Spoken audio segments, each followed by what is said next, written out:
কোরআনে কারিমের জ্ঞান থাকার পরে যদি কোনো মানুষ দুনিয়ার কোনো স্বার্থ পেয়ে সিদ্ধির কারণে গোপন করে রাখে,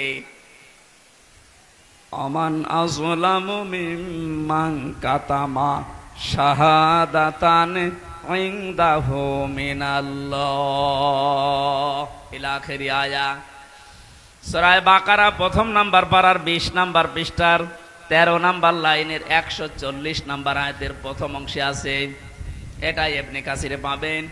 আমি ব্যাখ্যা সহ বলতে গেলে অনেক সময় লাগবে, এই জন্য সামারাইজ করে করে শেষ করছি।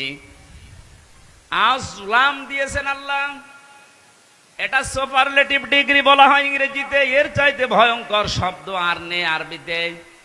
আল্লাহ বলেন, পৃথিবীর বড় জালেম দেখতে চাও? এই পৃথিবীতে সব চাইতে বড় জালেম আল্লাহর কাছে ওই লোকটা যার কাছে কোরআনের জ্ঞান থাকার পরেও দুনিয়ার কোনো স্বার্থ পেয়ে গোপন করে রাখে। আর আমার তো মনে হয় বাংলাদেশে এই চরিত্রের মানুষ বেশি।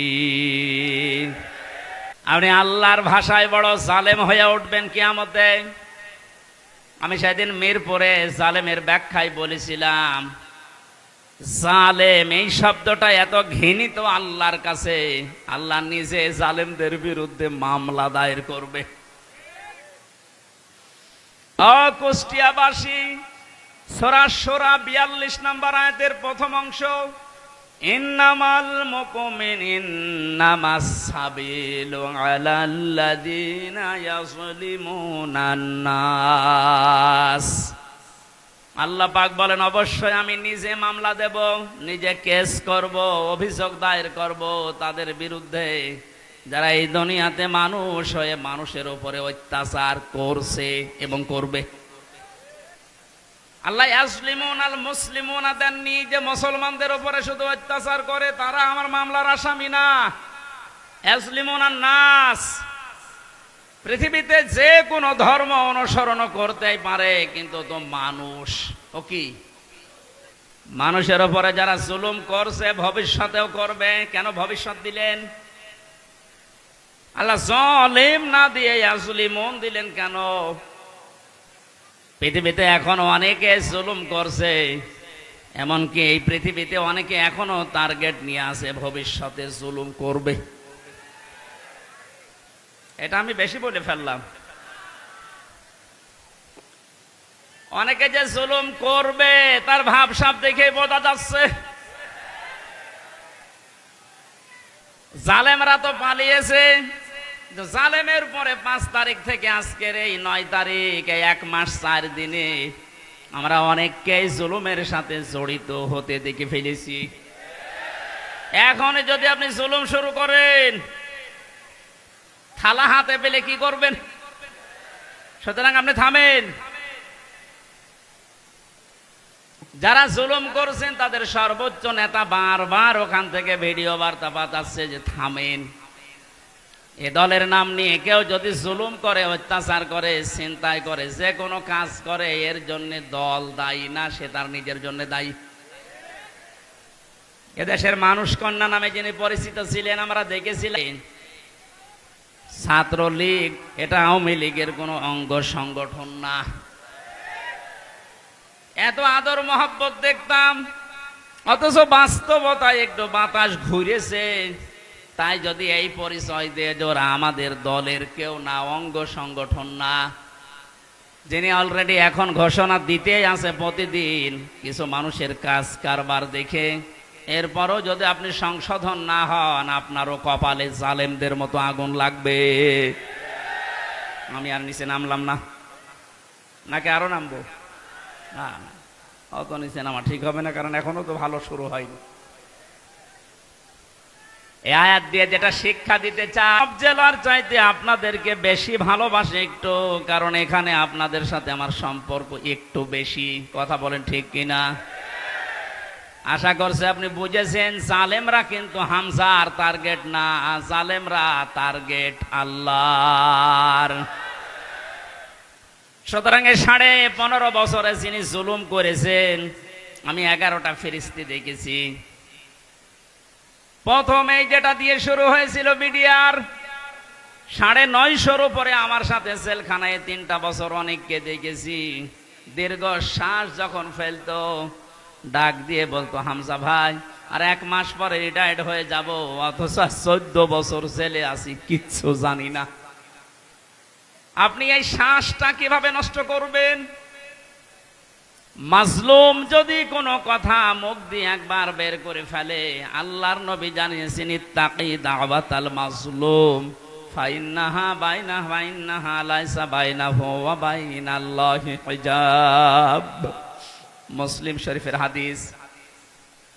নবীজিকে দিয়ে আল্লাহ বলাচ্ছেন, নবী আপনি বলেন, হে পৃথিবীর মানুষেরা যা করো করো, কিন্তু মাজলুমের বরদুয়া থেকে নিজেকে বাঁচিয়ে রাখবা। কারণ মাজলুম যদি এরকম কোন শব্দ বের করে ফেলে, ওটা সঙ্গে সঙ্গে আরশে চলে যায়।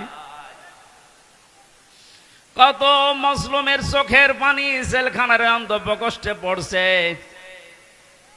এ পৃথিবীতে দেখলাম এই বাংলাদেশ নামে একটা দেশ, এখানে 1628 জন মানুষ এই চেয়ারে বসে দায়িত্ব পালন করছে। মেন যারা, বাস্তবে দেখেছিলাম এই 1628 জনের ভেতরে 1627 জনের হাত বাঁধা, একজনের হাত খোলা ছিল। একজনের হাত খোলা ছিল আবু সাইদের।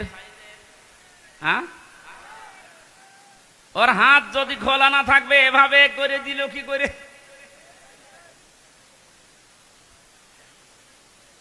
হাইকোর্টের বিচারপতি পর্যন্ত যদি বলে যে না, হামজার মামলা, মামুনুল হকের মামলা হবে না, উপরের নির্দেশ, তোর চেয়ারে বসে থাকার দরকার কি, তুই ভ্যান চালা।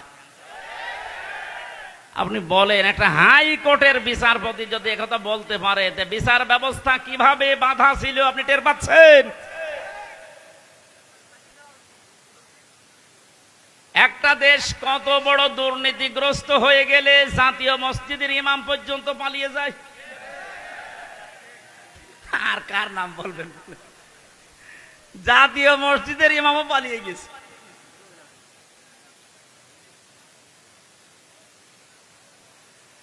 কুষ্টিয়াবাসী, আমি আবার বলছি যে এই মানুষগুলো, এই 1628 জন, এদের দোসর যারা, সব আল্লাহর মামলার আসামি।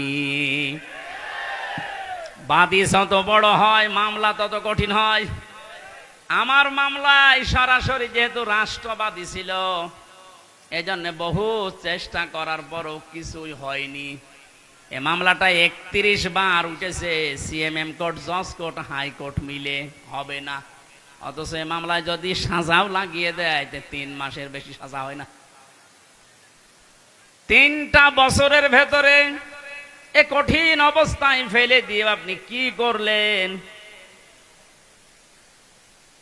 বিচার ব্যবস্থাকে একেবারে ধ্বংস করা ফেলা হয়েছিল। আহ্বান জানাবো, এখন যারা দায়িত্বে আছেন, সংস্কার যেহেতু আরম্ভ হয়ে গেছে, আর এই জন্যেই এতগুলো মানুষ জীবন দিয়ে গেল, সুতরাং সকাল আসতে আসতে যেন আমরা শুনি এই 1628টা চেয়ারে নতুন মানুষ এসে বসেছে। নাই তো এরা যতদিন থাকবে ততদিন নতুন নতুন ইস্যু তৈরি করে আবার বিশৃঙ্খলা ঘটাবে। কারণ ওদের চরিত্র এরকমই। আপনি বাস্তবতা দেখেছেন, এরপরও অনেকে জালেমের পক্ষে সাফাই গাচ্ছে, স্ট্যাটাস দেয়, এখনো গোপনে ভিডিও বার্তা পাঠাচ্ছে। আপা আপনি পাল্টাবেন না, আপনি ঘাবড়ায়েন না, আমরা আছি। আপনি ঘাবড়ালে আমরা নরম হয়ে যাই। শয়তান তো দেখেনি, ওই ভিডিওতে যারা দেখলাম, আমার মনে হয় শয়তান যদি আমি দেখতাম তো ওই রকমই হইত। এটা টাটকা নির্ভেজাল শয়তান।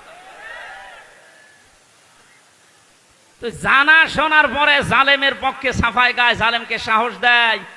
নবীজি জানিয়েছেন, তিরমিজি শরীফের হাদিস, কেউ যদি জেনে শুনে জালেমকে সাপোর্ট দেয়, তার পক্ষ নেয়, তাকে ভালোবাসে, সহযোগিতা করে, ও নবীর উম্মত থেকে বের হয়ে যায়। সুতরাং আপনি নবীর উম্মত থাকবেন না বের হয়ে যাবেন, এখন সিদ্ধান্ত নিন। যেহেতু জালেমদের প্রতি বরদোয়া, জালেমদের প্রতি মামলা কার? ছোটখাটো জালেম যারা আছেন, এখনই তওবা করে ফিরে আসেন।